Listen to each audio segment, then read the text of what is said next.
When it comes to this year's MVP race, till this point, there's been little or no controversy.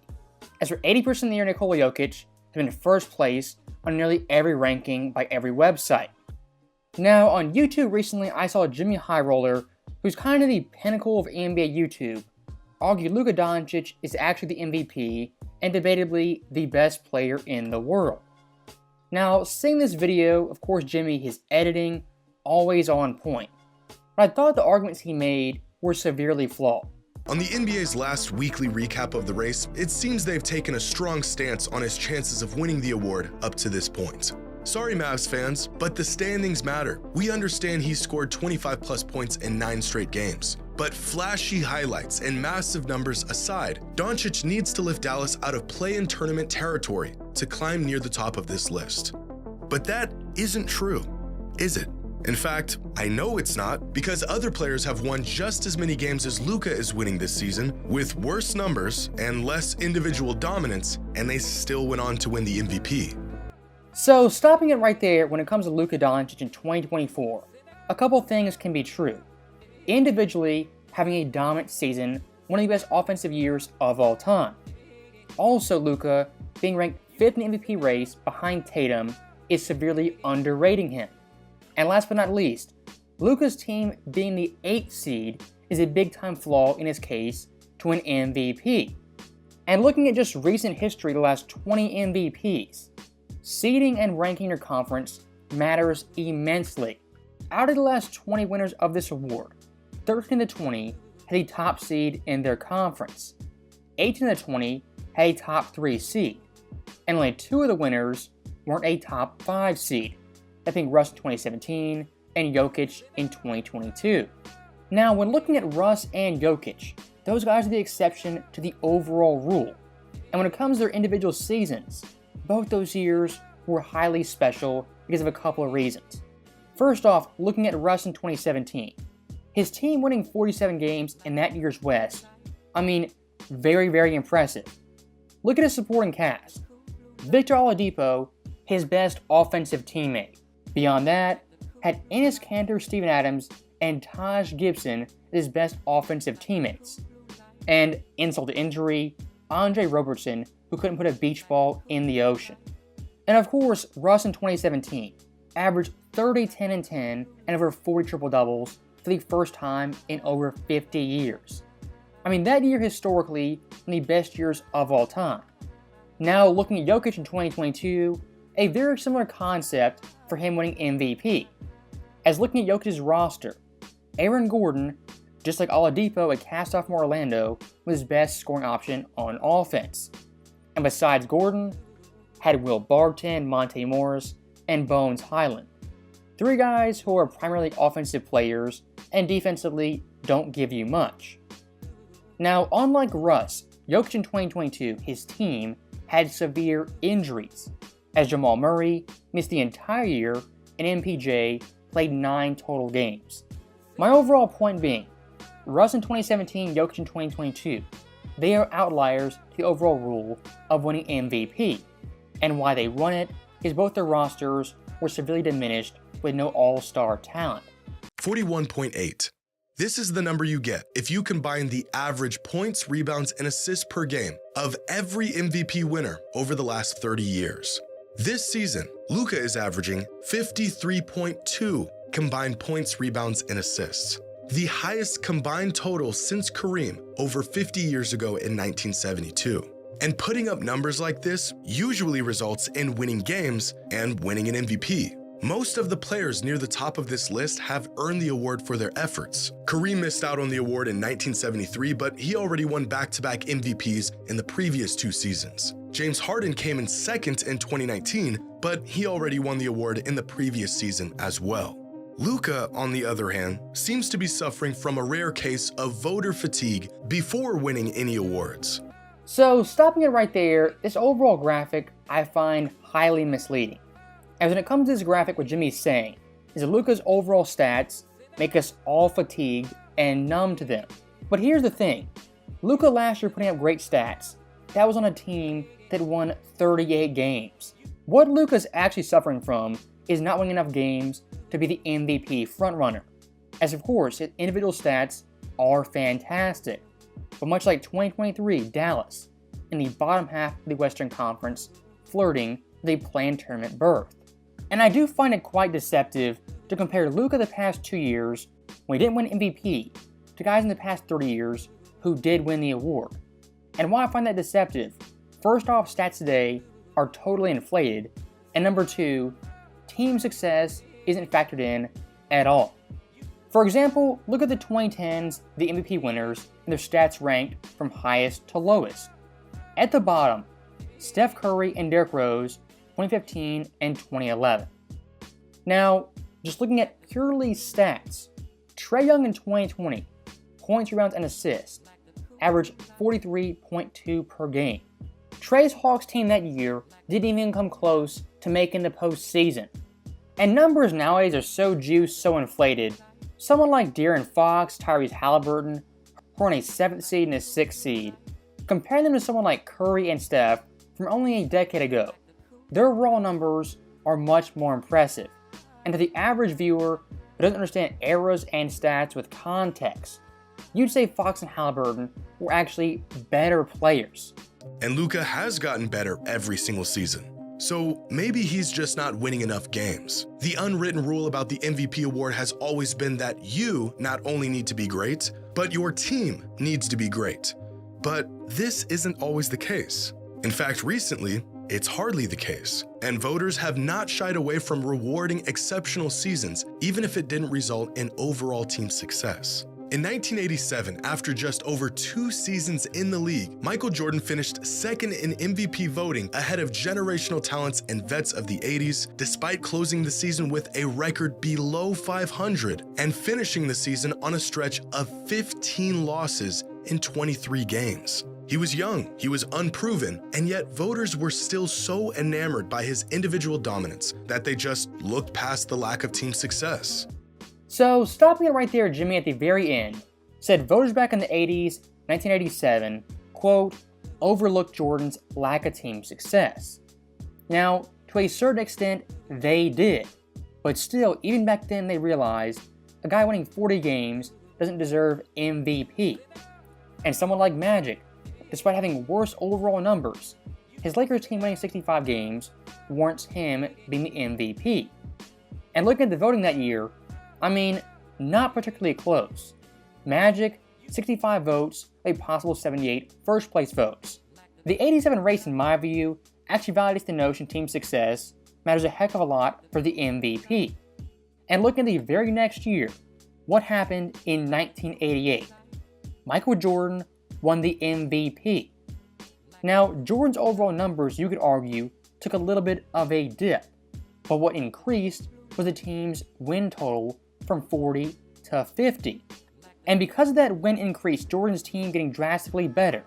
That's why he won the MVP over someone like Magic, whose Lakers team still won 60 plus games.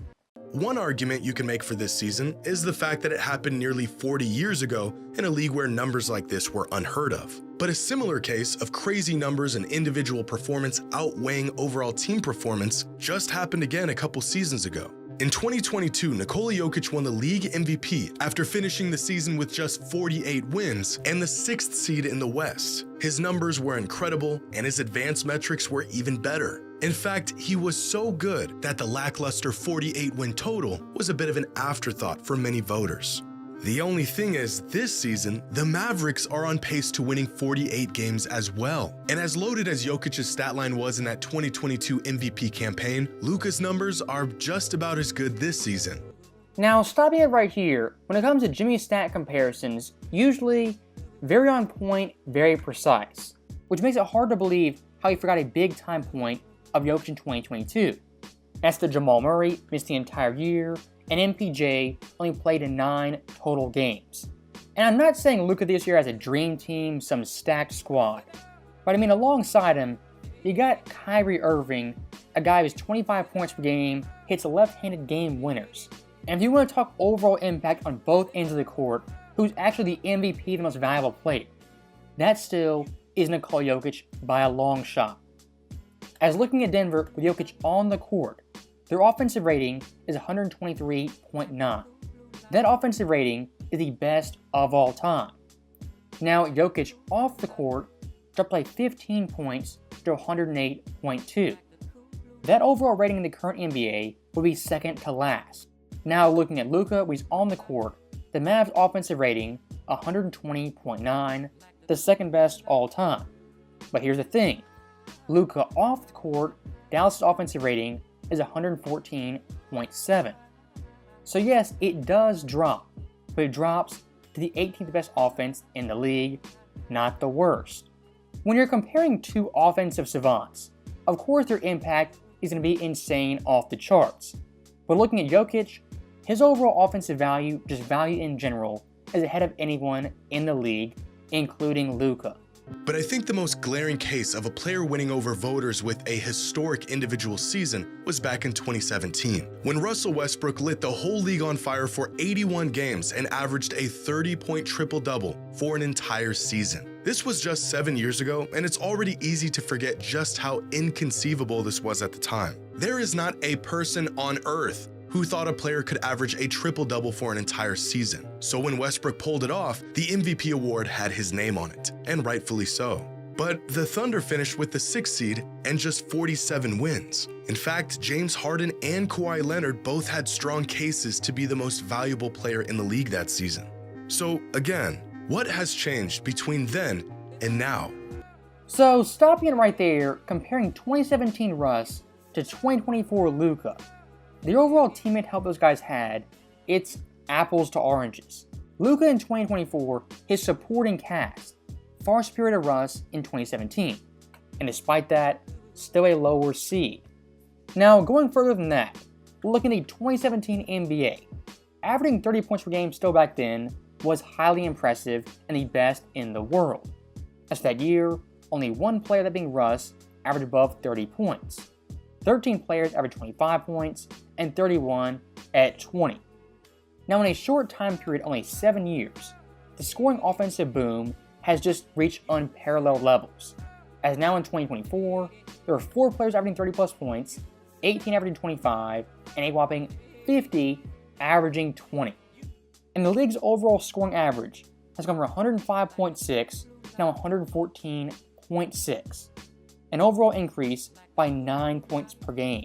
So why did we make exceptions for other players and continue to do so, but we hold Luka to such a strict standard?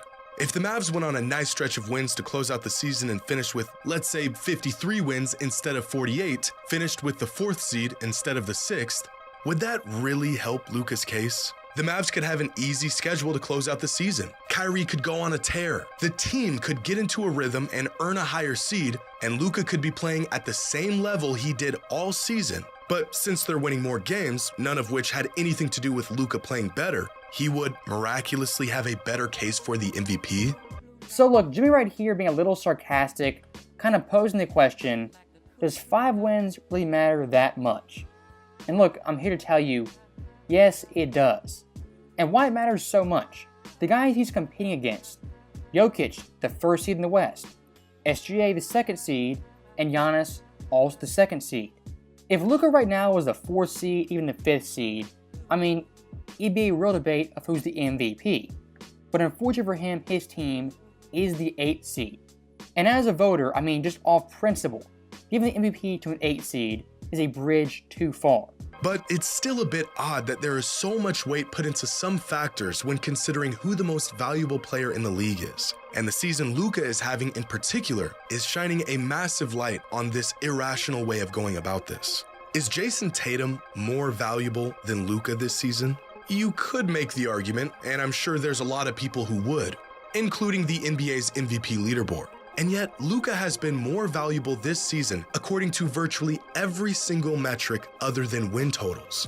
So look, when it comes to Tatum versus Luka, if it was just those two guys in the MVP race, I would go Luka every day of the week. And why I would? Is Luka's overall value to Dallas, his overall numbers being historically great, are far superior to someone like Tatum. And look, Tatum is a great player, but his overall team is a juggernaut. Luka in Dallas really has one All-Star, and that's it. At the end of the day, comparing Luka versus Tatum is kind of a red herring, because Tatum, like Jokic, has the team success and the winning, but what he doesn't have is overall impact and the great individual numbers.